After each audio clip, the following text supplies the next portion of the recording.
Petition করতে পারেন, তার ডিমান্ড রাখতে পারেন, সেটা লফুল এবং লজিক্যাল হওয়া উচিত। এটা ডেমোক্রেটিক কান্ট্রি।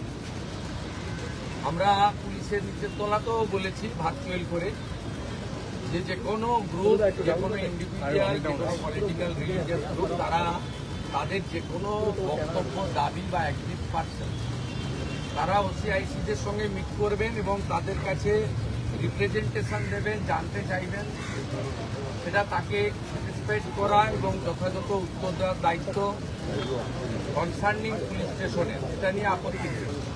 হঠাৎ করে কিছু লোককে জড়ো করে ধর্মীয় স্লোগান দিয়ে পাথর ছোড়া, এটা শ্রীনগরেও বন্ধ হয়ে গেছে। আমার মনে হয় পশ্চিমবঙ্গে বা কলকাতাতে এটাও বন্ধ হওয়ার খুব দরকার রয়েছে। এখানে গতকাল যে আমার পুলিশ বন্ধুরা এবং সিআরপিএফ এর বন্ধুরা আহত হয়েছিলেন, তাদের নাম হচ্ছে শ্রী চিত্রদীপ পান্ডে, এসিপি 3 এসিডি,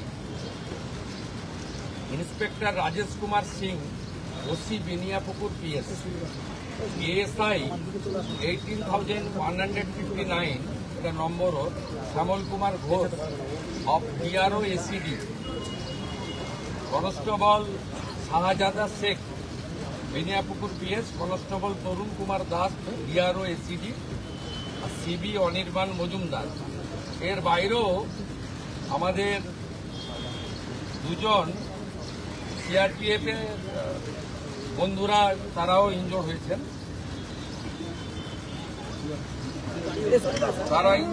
আমি মূলত এদের সঙ্গে দেখা করতে এসেছিলাম, ওদের শরীর স্বাস্থ্য কেমন আছে, ওদের ইনজুরি কেমন হয়েছে, আর আমাদের যে এন্টার ফোর্স কালকে এত ভালো কাজ করেছেন, বড় ল অ্যান্ড অর্ডার ক্যাজুয়ালিটির হাত থেকে মানুষজনকে বাঁচিয়েছেন, তাদেরকেও আমি সাপোর্ট দিতে এসেছিলাম। বলেছিলাম গভর্নমেন্ট আপনাদের সঙ্গে আছে, আপনারা law enforcing authority under BNS এবং জনস্বার্থে আপনারা কাজ করবেন ভয়মুক্ত হয়ে। আপনাদের হোম মিনিস্টার তথা চিফ মিনিস্টার আপনাদের সাথে আছে, নগরপালের নেতৃত্বে এন্টায়ার ডিপার্টমেন্ট আপনাদের পাশে আছে। ওদের প্রাইমারি মেডিকেল ট্রিটমেন্ট হয়েছে, একজন দুজনের ইনজুরি ক্ষতও আছে, আমি দেখেছি নিজের চোখে। আমি শুধু আপিল করব, এই কাজগুলো করবেন না, এই কাজগুলো করবেন না, এই কাজগুলো থেকে বিরত থাকুন। যদি মনে করেন আগের সরকার আছে, আগের নিয়ম আছে, আগের মতো পুলিশকে, ফোর্সকে হাত পা বেঁধে রেখে দেওয়া হবে, তাহলে কিন্তু ভুল করবেন। তো ক্লিয়ার মেসেজ, জিরো টলারেন্স এই ধরনের ভ্যান্ডালিজম, হুলিগানিজম, রাউডিজম এবং anti national, anti social activity we are not allowed. আমি পুলিশ মন্ত্রী, হোম মিনিস্টার হিসেবে লাস্ট ওয়ার্ড বলে গেলাম, একটা পুলিশের গায়ে যদি হাত পড়ে, এই সরকার তার আইন প্রয়োগ করে যতদূর যেতে হয় হবে। শুধু অ্যারেস্ট নয়, কনভিকশন করানো পর্যন্ত ক্লোজ মনিটরিং করার দায়িত্ব আমাদের থাকে। আর পুলিশের সমস্ত বন্ধুদের বলবো, বিএনএস যা বলেছে, আপনাকে ট্রেনিং পিরিয়ডে যা বলেছে, আপনার সুপিরিয়র যা অর্ডার দেবে অন স্পট, আপনি চিন্তামুক্ত হয়ে করবেন। কে কোন দল করেন, কে কোন ধর্মের লোক, কে কোন সম্প্রদায়ের লোক, কে কোন প্রভাবশালীর ক্লোজ লোক, তার এগেনস্টে অ্যাকশন নিতে গেলে 5 বার ভাবতে হবে। আপনারা এই চিন্তা মুক্ত করুন। মাননীয় প্রধানমন্ত্রী বারে বারে বলেছেন, বেঙ্গলে ভয়ে আউট, ভরসা ইন।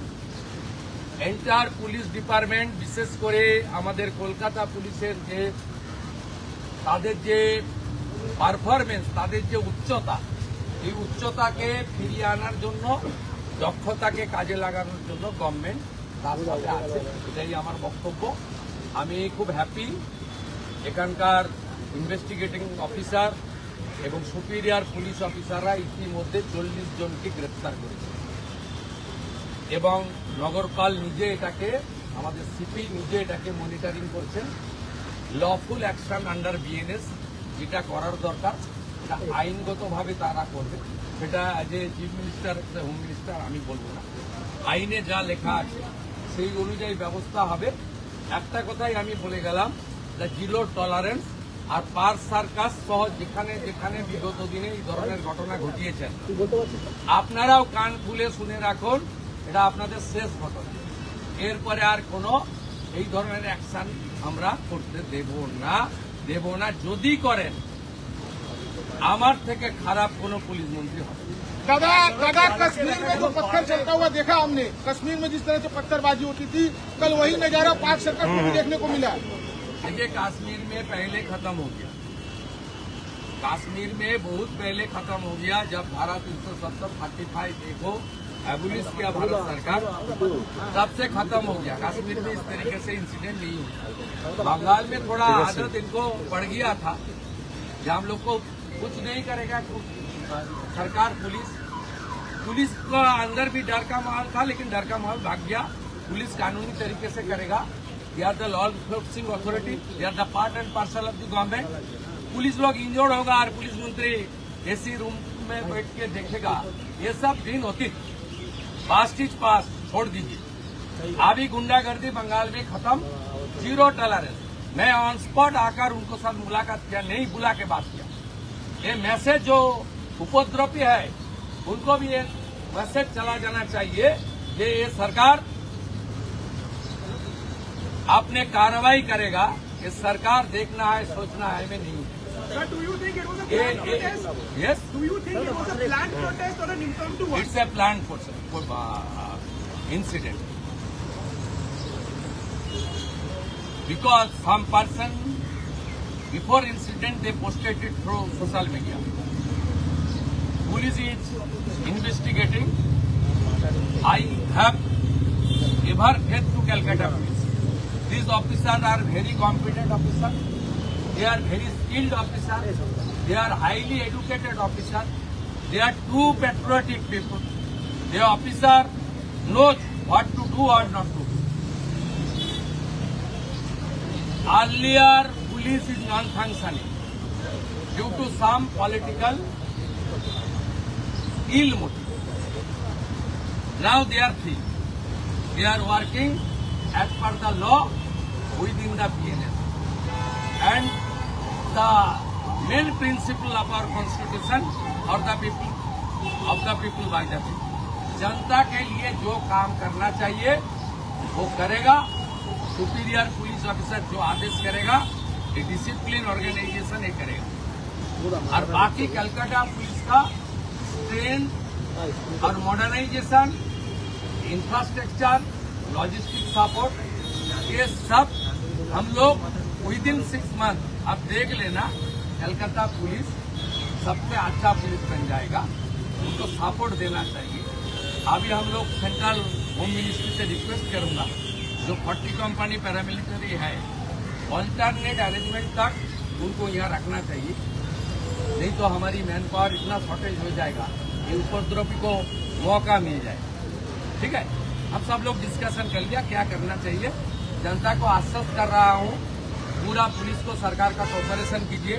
और कोई एग्रीवनेस है, कोई पुलिस के खिलाफ, कोई किसी के खिलाफ कोई शिकायत है, तुरंत आकर OCIC से मुलाकात कीजिए। OCIC का खिलाफ कुछ है तो DC का साथ मुलाकात कीजिए।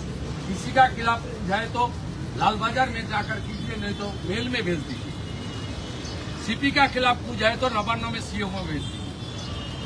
सब हम लोग देख लेंगे।